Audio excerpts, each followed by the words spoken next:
Hello everyone, Neha here. So in the last video we have completed exercise 4.1 till question number 4. Now we have to start question number 5. So let's start now. Write the following equations in statement forms. हमने क्या किया था previous वाले question में, question number 4 में हमें statement की form में गिवन था और हमने इक्वेशन की फॉर्म में चेंज किया था. ठीक है, अब हमें क्या करना है, बिल्कुल उसका अपोजिट करना है. हमें करना है, अब हमें इक्वेशन गिवन है, हमें स्टेटमेंट फॉर्म में गिवन है. अब ये हमारे लिए बहुत इजी हो गया क्योंकि सब अपने अपने अकॉर्डिंग स्टेटमेंट बनाएंगे. बस आपको वर्डिंग्स याद होनी चाहिए. ठीक है, आपको देख के स्टेटमेंट बनानी है. आप जैसे इसकी जगह हम इक्वल लगा रहे थे, आप गिव्स भी लिख सकते हो, यू गेट भी लिख सकते हो, रिजल्ट भी लिख सकते हो. लैंग्वेज आप चेंज कर सकते हैं, वर्डिंग्स आप चेंज कर सकते हैं, लेकिन आपका तरीका सेम होना चाहिए. ओके, तो आप वर्ड्स कोई भी वर्ड्स यूज कर सकते हैं इक्वल के लिए. सो हम लेट्स स्टार्ट करते हैं. देखिए, लैंग्वेज में चेंज करना बस, जैसे हम तो उसमें कोई वो नहीं. आप देखिए p+4 = 15 है. p+4 = 15 को हम क्या लिख सकते हैं, बीच में हमारा प्लस है तो हम लिख सकते हैं सम ऑफ, किसका सम होना है, p+4 का. तो सम ऑफ p and 4 is 15. ठीक है, हम इसे ऐसे भी लिख सकते हैं, मैं आपको बोल के दिखाती हूँ. If 4 is added to p, अगर हमने 4 को p में ऐड किया, when 4 is added to p, result you get 15. अब ये भी लैंग्वेज लिख सकते हैं. ठीक है, या two numbers a number p is added to 4 which give the result 15. आप लैंग्वेज चेंज कर सकते हैं अपने अकॉर्डिंग, कोई प्रॉब्लम नहीं है. ओके, नेक्स्ट देखिए, m-7 इक्वल टू 3. इसका मतलब क्या है, जो चीज पहले होती है m तो वो बाद में लिखी जाती है फॉर्म के बाद. तो आप कैसे लिख सकते हैं, 7 is subtracted from m is 3. आप ऐसे भी लिख सकते हैं, 7 subtracted from m gives 3. 7 subtracted from m will give you the result 3. ठीक है, when you subtract 7 from m you will get 3. आपकी लैंग्वेज कुछ भी हो सकती है. या when 7 is subtracted from m, ठीक है, you will get result 3. Okay, या you will get the solution of 3. आप कुछ भी लिख सकते हैं. आपकी लैंग्वेज चाहिए, लेकिन बस लैंग्वेज करेक्ट होनी चाहिए. कौन सा वर्ड कहाँ यूज होना चाहिए ये बात ध्यान रखना है, स्पेशली माइनस वाले केस में. 2m = 7. आप इसे क्या लिख सकते हैं, ट्वाइस है, twice a number m is 7. या आप इसे ऐसे भी लिख सकते हैं, 2 टाइम्स, यहाँ बीच में कुछ होता है m होता है, मल्टीप्लाई होता है, सॉरी. तो 2 टाइम्स m गिव्स यू 7. आप ऐसे भी लिख सकते हैं. ठीक है, आप ऐसे भी लिख सकते हैं, 2 टाइम्स m गिव्स यू 7. ठीक है, ये लैंग्वेज आपको अपने अकॉर्डिंग लिखनी है, कुछ ग्राम नहीं करना है, रटना नहीं है, आपको समझ के करना है. m/5 m / 5 = 3. आप इसे कैसे लिख सकते हैं, 1/5 ऑफ अ नंबर, क्योंकि आपको पता है ये 1/5 है. ठीक है, इज 3 ऐसे भी लिख सकते हैं. या आप क्या कर सकते हैं, 1/5 of a number m is 3. या आप लिख सकते हैं m is divided by 5 gives you 3. ठीक है, क्योंकि डिवाइड का साइन आपको पता है. सेम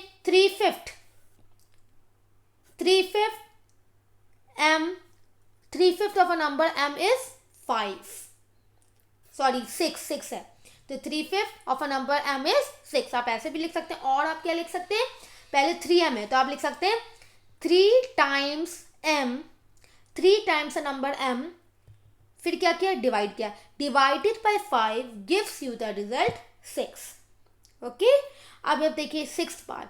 पहले यहाँ 3p है तो 3 times a number p when added to 4 gives 25. आप और क्या लिख सकते हैं, 3 times a number p added to a number 4 gives you या इज 25.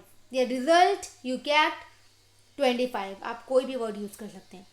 4p - 2 को आप कैसे लिख सकते हैं, 2 सब्ट्रैक्टेड फ्रॉम 2 - 1. 2 सब्ट्रैक्ट में आपको पता है कि पहले आप क्या लिखते हैं, जो माइनस के बाद नंबर लिखते हैं, पहले स्टार्टिंग स्टेटमेंट वहां से करते हैं, और फ्रॉम के बाद वो आता है जो स्टार्टिंग में लिखते हैं number. 2 subtracted from 4 times the number p is 18. Okay, या आप ऐसे भी लिख सकते हैं, 4p को लिख सकते हैं 4 times p - 2 gives you the result 18. ये भी करेक्ट है. आप इसे क्या लिख सकते हैं हम, p divided by 2 is added to B2 gives you the result 8. ठीक है, या when P divided by, when a number P is divided by 2 and then added to 2, it will give you the result 8. या add 2 to half of a number P to get 8. Both are correct. You can write a statement in your own language, but you have to remind, you have to learn that you have to use the words in a correct order and correct way. अब देखिए question number 6 पे आइए. इरफान से set up the equation the following कहते हैं. आपको सिर्फ equation बनानी है, सॉल्व नहीं लिखा है. यहाँ ध्यान दीजिए, अगर यहाँ लिखा होता set up an equation and solve, तो यानी कि आपको इक्वेशन बनाने के बाद उसके बाद उसे सॉल्व भी करना होगा. लेकिन यहाँ सॉल्व नहीं करना, सिर्फ आपको इक्वेशन आपको बनानी है. ओके, अब देखिए क्या क्वेश्चन क्या बोलता है हमसे. इरफान सेज दैट, इरफान कहता है दैट ही हैज 7 मार्बल्स.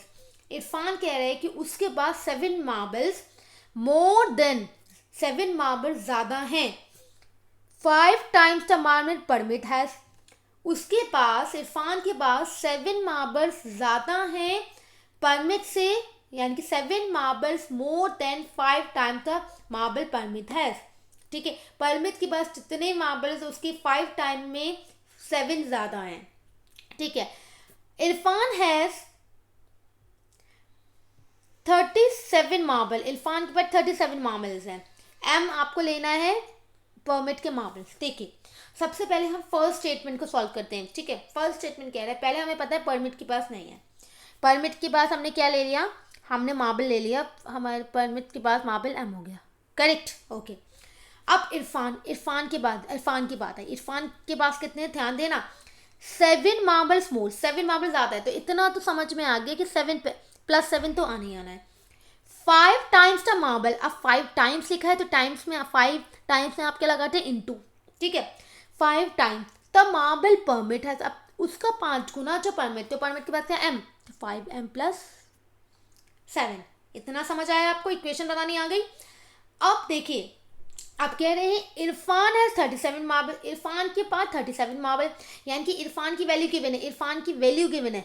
ठीक है, तो इरफान की जगह उसकी वैल्यू लिख देंगे, यानी कि 37. आ गया समझ में.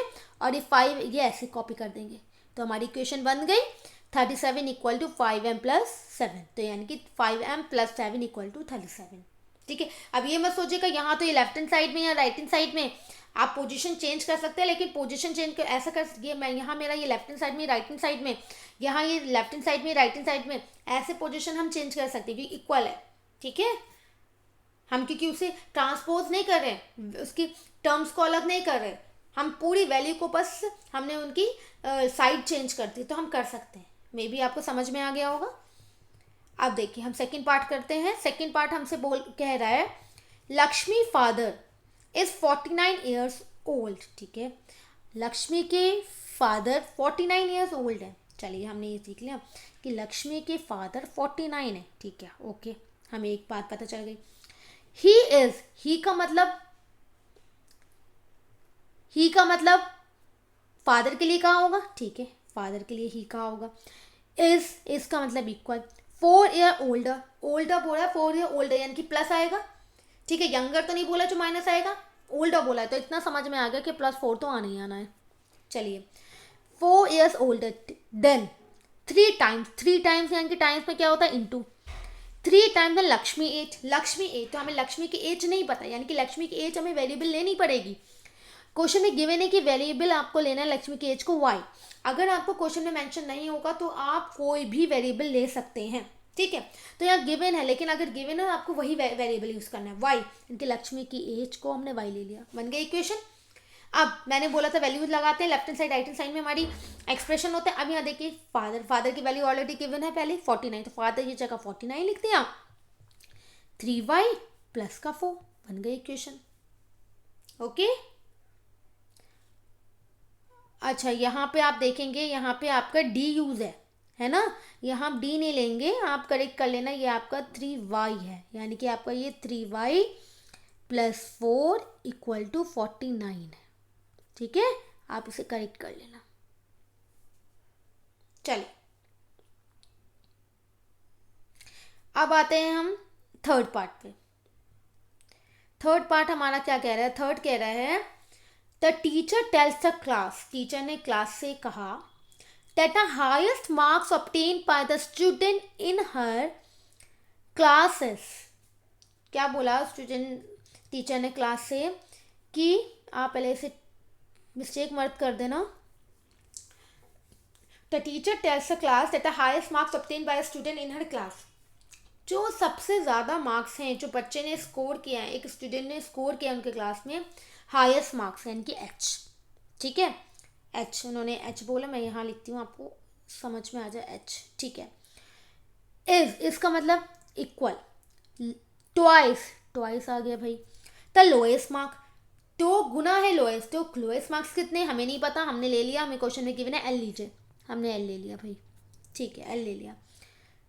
प्लस, प्लस लिखा है क्वेश्चन, स्टेटमेंट रीड करते जाइए और इक्वेशन बनाते जाइए, कोई कभी प्रॉब्लम नहीं आएगी. प्लस था, प्लस साइन लगा दिया. 7 लिखा है, 7 लगा दिया. ठीक है, तो ये हमारा हो गया 2L + 7. अब आगे क्या लिखा था, high score is 87. High score कितना, 87, यानी कि हाई स्कोर की वैल्यू गिवन है 87 = 2L + 7 हमारी इक्वेशन हो गई. अंडरस्टूड?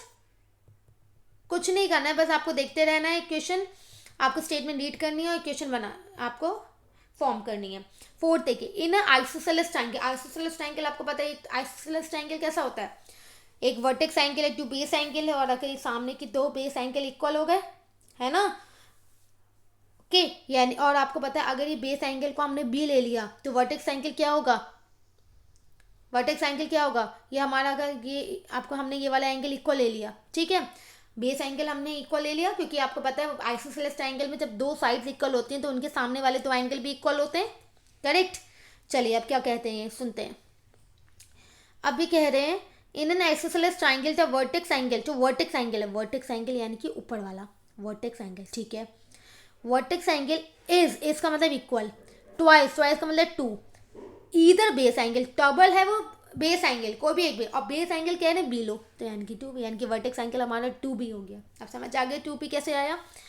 आप क्या बोल रहे हैं भाई, इनकी लैंग्वेज को समझिए. Remember that the sum of angles of the triangle is 180, और ये कह रहे हैं, ये बात ध्यान रखिए कि जो एंगल का सम, ट्रायंगल में सारे एंगल का सम कितना होता है, 180.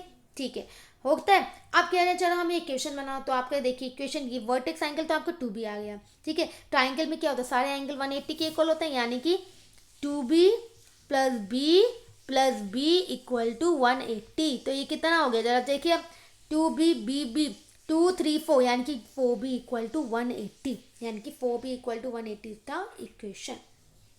Understood? So here we have complete exercise. So please like, share and subscribe the video. Thank you.